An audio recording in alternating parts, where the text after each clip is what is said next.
Hey guys, what is up? Creature Gaming here, and excuse me. We're back with another shitty fucking video. Today I will be reading 50 Shades of Green. I'm living in 2014 again, where Shrek is apparently the best fucking meme to ever live, and fuck it, let's get right into this. 50 Shades of Green, as seen on Shrek-chan, written by Anon. 50 Shades of Green. It was a dark, murky all around. Mud and filth oozed from even the slightest crevice in the terrain. The gross stench of mildew and 4 billion years' worth of death and decay rose from the deep. It would usually seem odd for a donkey to be in such a place, but this was no ordinary donkey. Nor was it an ordinary asshole. For this asshole was Shrek, the mightiest ogre in the swamp. He had just finished his Sunday morning donkey fucking and began rolling in his dank swamp doobies. He took a puff as long and hard as his cock. The sweet taste carried through his complicated non-human respiratory system, smoking out his brain like a hiker smokes out a swarm of angry wasps. He was in another place, his mind bent and twisted, practically becoming a pair of Apple headphones. He exhaled from his ear stalks before the dank swamp weed permanently damaged his brain. No longer polluted by swamp grass, he smelled baking goods from the other room. "Donkey! Ah, you making waffles?" asked Shrek. "Yes, I am." "Why do you ask?" "Ya look like you're gonna need some syrup." Shrek came on the waffles. The waffles, now properly sweetened by the voluminous discharge of the green ogre, were left where they were as Shrek wiped the tip of his long green love stick with oh my god, long green love stick with some swamp mud, and moved to better accommodate his massive ball sack. His dimpled butt cheeks sloshed with fat as he put his arms behind his neck, reclining on his leather armchair. "Shrek, you put way too much syrup on these waffles. I like them sweet, but they are too much.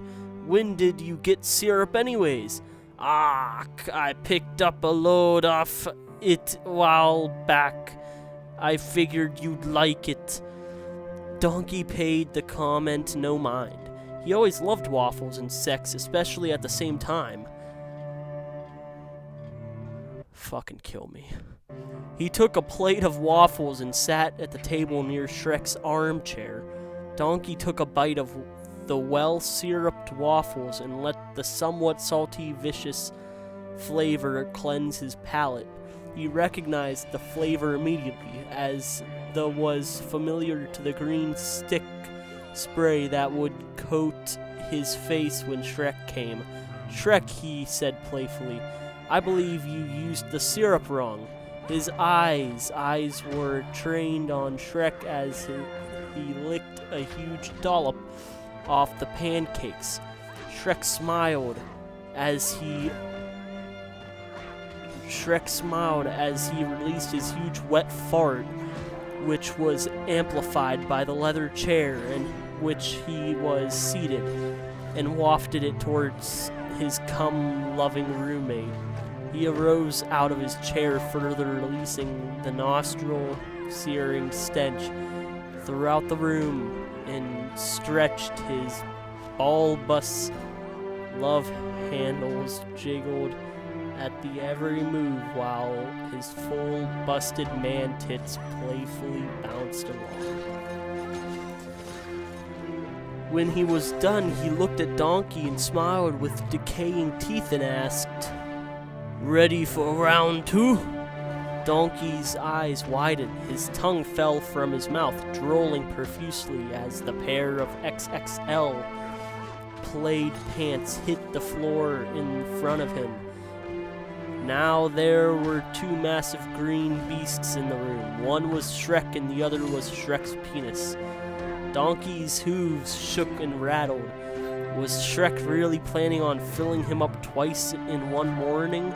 The excitement was too much, and he let out a gurgling whining, rearing up his hind legs as his massive dong hit the wood floor with a loud thud. Shrek slid across the table, sending the waffles flying and pinning Donkey to the floor. He put his hand on Donkey's muzzle, stroking it as equine panting warmed his face. Shrek opened his maw, and Donkey quickly filled it with his long, horsey tongue. Sighing in pleasure, Shrek let his hand fall from Donkey's soft plush ears and slide down towards his colthood. When Shrek let out a horrible scream of pain, "Ah! Me arsehole!" He turned around to see Puss in Boots wielding a rapier. "Fuck me, if you dare." Oh my fucking god.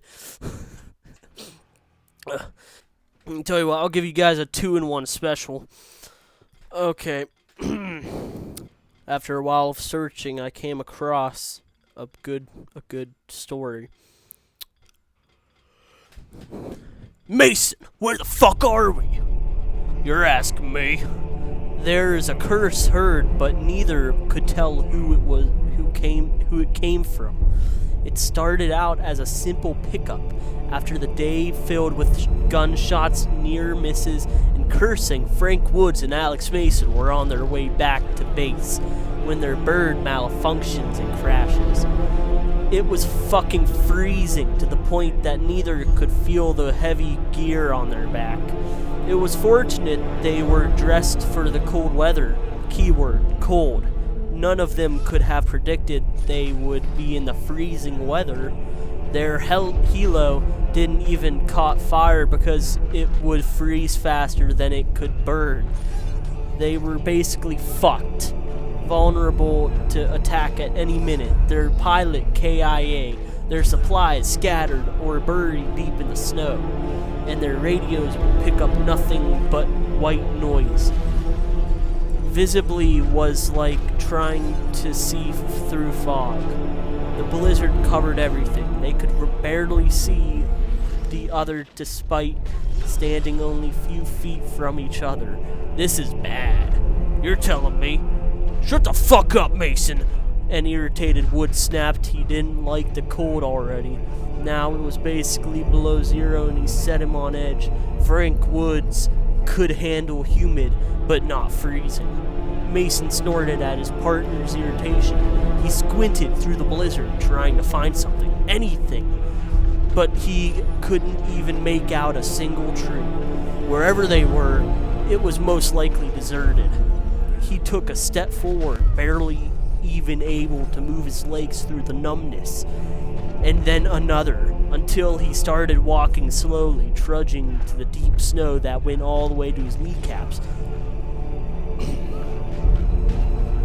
What the hell are you doing? Woods bros knitted as he watched the other man's figure. I'm not freezing to death in here. I'm gonna find somewhere to keep warm. What the fuck do you expect to find, Mason? Wood hissed. A fucking igloo? Fuck you. Stay and freeze to death then, Mason growled back as he continued moving forward. Wood let out a curse under his breath as he reluctantly followed after Alex. They trudged through the snow for what seemed like hours, not finding a single thing. No trees, no buildings, nothing. To make matters worse, the blizzard was only increasing in force. Mother Nature had not been merciful towards them. If it wasn't freezing to death, they may have died being buried in the snow. Even with the heavy storms below zero temperature, they continued, and when it seemed like frostbite was setting in, Mason stopped, looking ahead and squinting at someone. Woods, Look, I think I found a building. The dark-haired soldier had traveled to the general direction of the other's gaze. He squinted, trying to make out what Mason was seeing. Well, he be damned. They continued moving at the dark silhouette before them. Sure enough, they were soon standing in front of some sort of warehouse. Fuck was the only word that left Frank's lips. The door was locked, of course. It didn't take long for them to practically start kicking it down. The first few kicks are no entry, but after 6th or 7th, the dented metal eventually swung open with full force. They peeked in the first and checked around before entering. It was dark inside, but the visibility was an improvement from the storm outside. Once they made sure it was safe, they almost threw themselves inside. Mason shut the dented door, and Wood stood by the second doorway, looking for any signs of other life. It was eerily quiet inside the warehouse, and it was still just as cold as it was outside, but at least they were out of the blizzard. It seems abandoned, Mason confirmed when they both checked every room, corner, and crease. The warehouse wasn't big. Most rooms held nothing as it seemed. The warehouse wasn't big. Most rooms held nothing as it seems anyone who was here beforehand had cleared it out. There were broken machines, glass that they didn't dare go near. The warehouse held no power, which meant no lights nor power. They could only see the outlines of the other inside the place. There's a big room with a big bed, just one though. It seems like one of the owners of the place to sleep, Mason said, pointing at one of the rooms. Woods let out another curse. He was extremely exhausted of the day's activities, from shooting at tangos and being stranded in the middle of nowhere. Call it! Woods nearly jumped towards the bed, but the hand on his shoulder held him back. What the fuck? Why do you get the bed? Woods nearly growled at the other. Because I'm the one standing up passing out! You keep watch or something! Fuck that! I'm just exhausted as you are, Mason snapped. Frank looked at the other. Were they really going to fight over this? Mason had said big bed, right? Why don't they both fucking sleep on it? But that was pretty awkward. They've shared bunk beds, but that was the only thing as close as shared a bed. But Woods didn't care. He was too tired to even think. Fucking Christ, let's both sleep in it then. The hand on Woods' shoulder had disappeared, allowing him to move towards the room. Woods nearly jumped on the bed. He occupied the right side of his eyes, immediately closed, realizing he was even more exhausted than he thought. Just seconds after, he felt the bed move, indicating that Mason was getting on it too. There were no blankets, unfortunately. I'm freezing my balls off, Woods said weirdly. Your complaining isn't gonna make a furnace appear out of thin air, Mason said. Maybe had been in the middle of the night. Maybe it had only just some minutes. Woods wasn't sure. He woke up slightly by something wrapping itself around his waist. It then was heavy and warm. Something was also pressing against his back. When it moved, he was fully awake and alert. He turned his head to see Mason was spooning him. Woods knew what the man was sleeping. Mason snored when he slept, and the other man wasn't snoring, which meant he was awake. Mason, what the fuck? Woods cried in alarm as he tried to move away, but Mason's grip only tightened. Shut up, it's freezing, alright? Mason hissed, and he buried his head into the back of Woods' clothed neck. Get away from me, Frank scowled, trying to break free. He turned to push the other. Woods' chapped lips are covered by another. His eyes widened in shock and alarm. Was Mason kissing him? His mind could not register what was going on right now. When he finally blinked, Mason was on top of him. The soldier below stared at the other in disbelief as the lips were covered again, this time more roughly and deep. And why the fuck wasn't he finally blinked? Mason was on top of him. The soldier below stared at the other in disbelief and lips.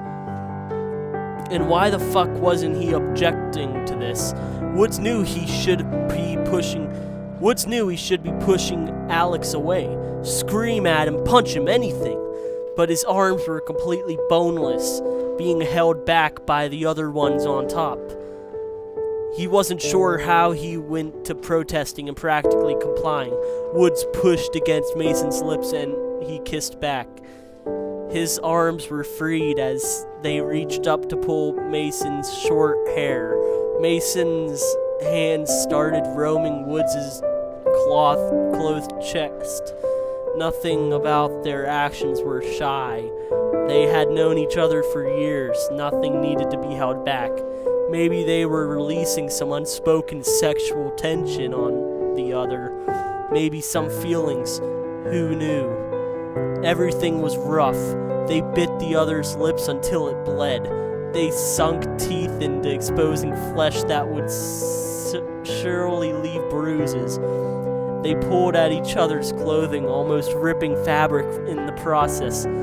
Through the while, none said a word to each other. Not until they were both practically sweating and heating in arousal did Woods finally realize that they were doing what they were doing. Mason, what are we doing? Alex Mason looked up at his comrade and soon-to-be lover. I wanna fucking die.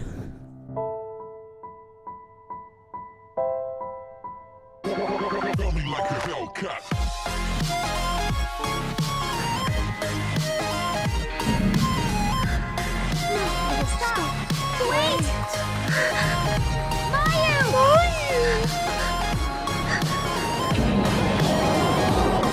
What the fuck? What the hell is going on here?